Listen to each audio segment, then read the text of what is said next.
Hello guys, আমরা আজ আবার চলে এসেছি নতুন আরেকটা ব্লগ নিয়ে।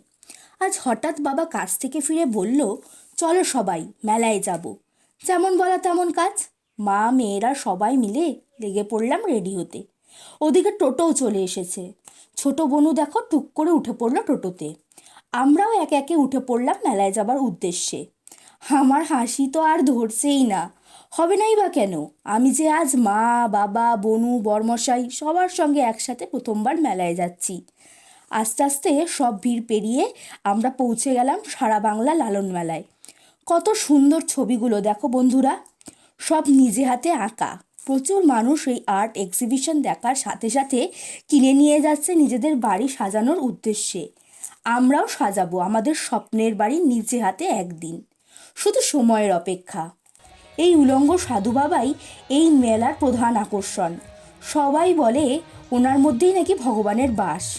উনি আমাদের সবার মনের আশা পূর্ণ করুক। এরপর আমি আর বরমশাই মেলায় ঘুরতে শুরু করলাম। ফার্স্ট উঠলাম নাগরদোলায়। সেই আনন্দ লাগে আমার নাগরদোলায়। উপর থেকে ভিউটা সেই লাগছে দেখো বন্ধুরা। এরপর চলে গেলাম গয়নার স্টলে। তারপর মা আর আমি মিলে গেছিলাম কাপ প্লেটের স্টলে। পছন্দ করে কিনে নিলাম কিছু সংসারের প্রয়োজনীয় জিনিস। তারপর একটু পেট পুজো করতে চলে এলাম পাপড়ি চাট ভেলপুরির দোকানে। সবাই মিলে পাপড়ি চাট ভাগ করে খেয়ে ঘুগনি এগরোলও খেয়ে নিলাম।